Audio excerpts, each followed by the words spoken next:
जिसमें एक है धर्मराज, दूसरा है करनैल सिंह, एक हरियाणा का और एक उत्तर प्रदेश का। 9mm पिस्टल्स का इस्तेमाल किया जाना। 9mm पिस्टल्स या तो चाइना की ओरिजिन की होती हैं। पुलिस को अपनी आंतरिक जो व्यवस्था है, गश्त गाड़ाबंदी और पेट्रोलिंग की, उसको और उच्चीकृत करने की आवश्यकता है। अगर खुलेआम एनआईए ने अपनी चार्जशीट में इस गैंग के खिलाफ ये लिखा है कि लॉरेंस बिश्नोई गुजरात में है और उसके 700 शूटर हैं। मैं बताना चाहूँगा, इसके पहले दाऊद इब्राहिम का गिरोह ऐसे ही चलता था और उसने जिस प्रकार गुलशन कुमार की मुंबई में ही दिन दहाड़े हत्या की थी, अबू सेलम ने, कुछ हमें वही परिदृश्य सामने आ रहा है। 9mm की पिस्टल लेके मुंबई में खुलेआम घूम रहे हैं और लोग मुंबई में जाने पर रोज़ का कितना खर्चा होता बताने की आवश्यकता नहीं है। जाहिर है कि उनको खर्चे की कोई चिंता नहीं थी। ये स्थिति अत्यंत चिंताजनक और भयावह है। मुंबई के पॉश इलाके में एक पूर्व मंत्री, पूर्व विधायक, जिनका बेटा भी या तो विधायक है या पहले था, और जिसने अपने जीवन भय के बारे में चिंता बताई थी। कुछ सुरक्षा मिली थी, बताया जाता है 2 कांस्टेबल्स मिले थे या वाई कैटेगरी मिली थी। उसके बावजूद अगर हत्या हो जाती है और बाहर से आए हुए 3 पेशेवर हत्यारे, जिसमें एक है धर्मराज, दूसरा है करनैल सिंह, एक हरियाणा का और एक उत्तर प्रदेश का। 9mm पिस्टल्स का इस्तेमाल किया जाना। 9mm पिस्टल्स या तो चाइना की ओरिजिन की होती हैं या फिर FM ब्राउनिंग की होती हैं। ख़तरनाक हथियार जो केवल पुलिस फोर्सेस वगैरह को दिया जाता है और उसकी इतनी पावरफुल मार होती है कि कमर के नीचे भी लगे तो जिसको मारा जाएगा, अगर वाइटल पार्ट पे नहीं भी लगी तो रक्तस्राव यानी हेमरेज से भी उसकी मौत होने की संभावना रहती है। और मुंबई इस तरीके से बताने के बाद अगर हो तो चिंता का विषय तो है ही। और पुलिस को अपनी आंतरिक जो व्यवस्था है, गश्त गाड़ाबंदी और पेट्रोलिंग की, उसको और उच्चीकृत करने की आवश्यकता है। और ये जो बताया जा रहा है कि इसमें लॉरेंस बिश्नोई का हाथ है, और लॉरेंस बिश्नोई के बारे में ये कहा जाता है कि उसके 3 गुर्गे अमेरिका से ऑपरेट कर रहे हैं। गोल्डी बरार, अनमोल बिश्नोई जो कि उसका भाई है, और एक नाम और है मैं आपको बताता हूँ, जो कि अमेरिका से उसको संचालित कर रहे हैं।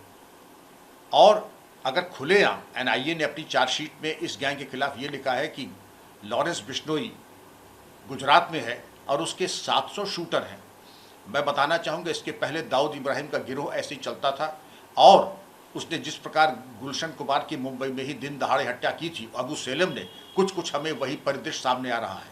और इस तरीके के गिरोह तभी क्रियाशील होते हैं जब उनको कहीं से बैकअप मिलता है। इसके पहले दिल्ली में एक अफगान जिम ओनर की हत्या हुई थी, सिद्धू मूसेवाले की हत्या हुई थी, और हमने क्या आज तक कोई कार्रवाई करना ज़रूरी नहीं समझा। और ये कह देना कि जो सलमान खान का मित्र है वो हमारा शत्रु है, ये एक चुनौती है। और शासन प्रशासन से ये अपेक्षा की जाती है कि इस गैंग को निष्क्रिय करने के बारे में कार्रवाई करें। अभी ये भी बताया जाता है कि कनाडा में एक सिंगर की हत्या इस गैंग के द्वारा की जा चुकी है। तो यह तो हम कह दें कि आपने आत्मसमर्पण, जब मैं आप कह रहा हूँ तो शासन प्रशासन ने आत्मसमर्पण कर दिया है, या फिर आप गंभीर नहीं हैं। समय आ गया है कि गंभीर होकर के इस तरीके के अपराधियों और गिरोहों को नेस्तनाबूद करें। और 1-2 फुट सोल्जर्स, पैदल सिपाही पकड़ने से काम नहीं चलेगा। गैंग के पीछे ज़रूर किसी विशिष्ट व्यक्ति का या संगठन का हाथ है, क्योंकि बिल्कुल संगठित अपराध के एक शीर्षस्थ गिरोह की तरह क्रियाशील हो रहा है।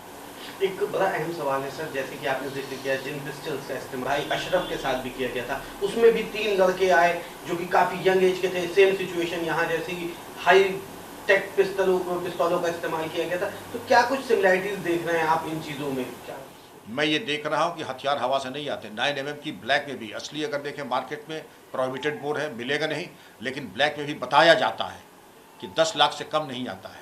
अगर अतीक के केस में आए थे वो भी अत्यंत आपत्तिजनक था। पुलिस कस्टडी में इस प्रकार की हत्या अत्यंत आपत्तिजनक और निंदनीय है। इसके ऊपर भी बहुत प्रभावी कार्रवाई, और जो भी पुलिस ड्यूटी एस्कॉर्ट में थे, हालांकि जुडिशल कमीशन और एक कमीशन ने उसमें कोई त्रुटि नहीं देखी, लेकिन मेरा इसमें मतभेद है। मैं चाहूँगा कि पुलिस कस्टडी में मौत एक गंभीर अपराध है और पुलिसकर्मियों की संलिप्तता अथवा निष्क्रियता या दोनों ही परिस्थितियों में कार्रवाई होनी चाहिए थी।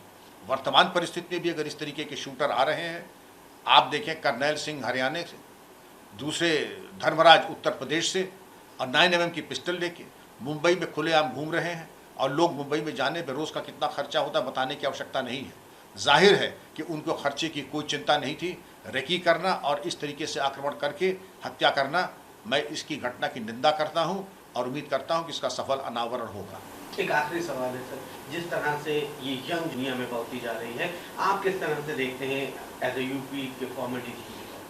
पूर्व पुलिस महानिदेशक होने के नाते और एक वरिष्ठ नागरिक होने के नाते मैं बच्चों से, लड़कों से कहूँगा, ग्लैमर के चक्कर में न पड़े। एक कहावत है, the wages of sin is death. इस तरीके की जो रास्ता पकड़ता है उसका एक ही गंतव्य है, मौत। इस रास्ते के न चुने, क्योंकि इसमें आज तक किसी को मैंने लाभान्वित होते नहीं देखा। कुछ समय के लिए वैभव और ग्लैमर मिलता है, उसके बाद लाश